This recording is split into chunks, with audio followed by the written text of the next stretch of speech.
In today's tutorial, we're going to talk about memorized piecing, what it is, and when to use it.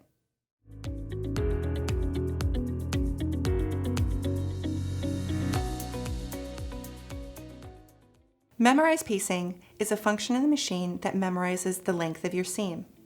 Now, when is this useful? Most of the time, people use it for Y seams, such as tumbling blocks or hexagons, like this quilt here and the bag over here. But it can also be used for creating pleats on a skirt or any other way you would want to use pleats, or you can also use it for creating pin tucks when you want each pin tuck to be the same length as the one next to it.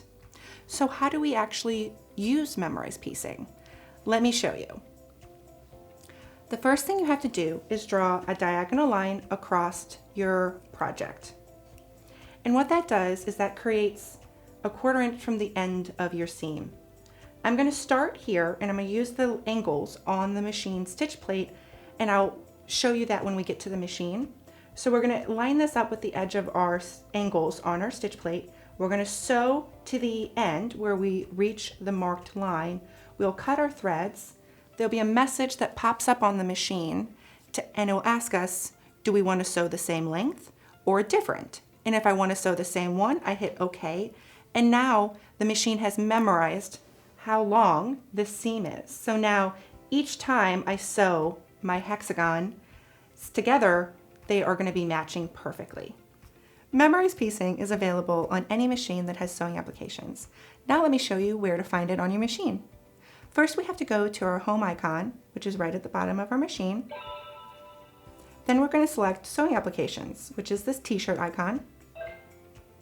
Now we're going to select patchwork. Now that we have patchwork selected, now I have 3 different stitch options. Stitch number 1 is just a regular straight stitch. Stitch number 2 is called your lock-o-matic, which starts out sewing forward and then reverses back and then sews forward again to lock our stitches at the beginning and the end. Then the last stitch option that we have is our locking stitch. And what that one does is when it starts sewing, it's going to stitch in place for about 6 stitches. Then it's going to sew the seam, and then when you get to the end, you're going to hold your reverse down, and then it will memorize those locking stitches at the end. And then anytime you sew from then on, it will lock at the beginning and the end. That's the one we're going to choose today. First, we have to draw a horizontal line across our hexagon. I have my line already drawn, and what that line is going to indicate is that when we stop sewing at the edge of our seam, this line indicates a 1/4 inch from the raw edge of our fabric. I have my fabric under my foot. I'm just going to make a small adjustment, and I want to point out at the back of our stitch plate,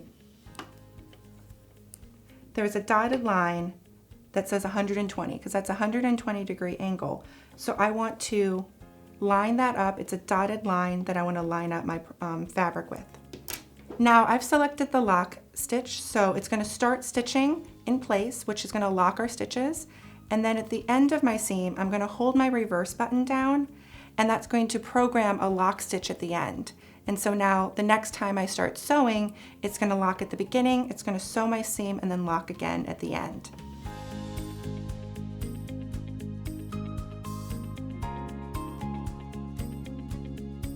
Like I'd mentioned before, after your first seam, there'll be a message that pops up that asks same seam or different.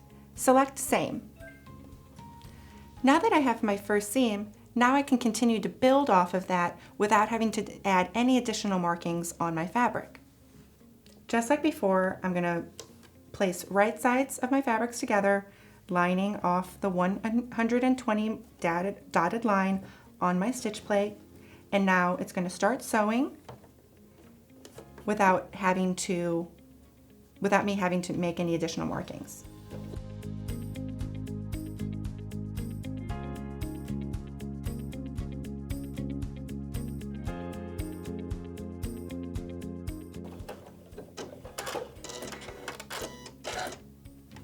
As you can see, I also have the scissor function programmed after the lock stitch, so now all I had to do was take my fabric out. It was very, very simple. Next, now that I have my first 2 seams done, I'm going to sew my 3rd stitch to create my 3-sided hexagon. I'm going to fold back this fabric to get it out of the way, because I'm going to now sew this seam right here.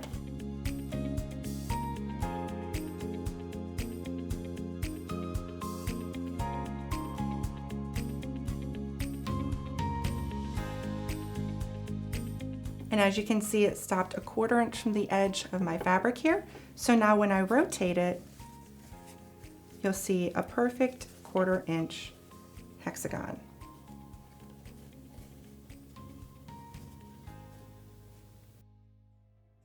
Now that I've shown you how to do memorized piecing, as you can see, it's very easy.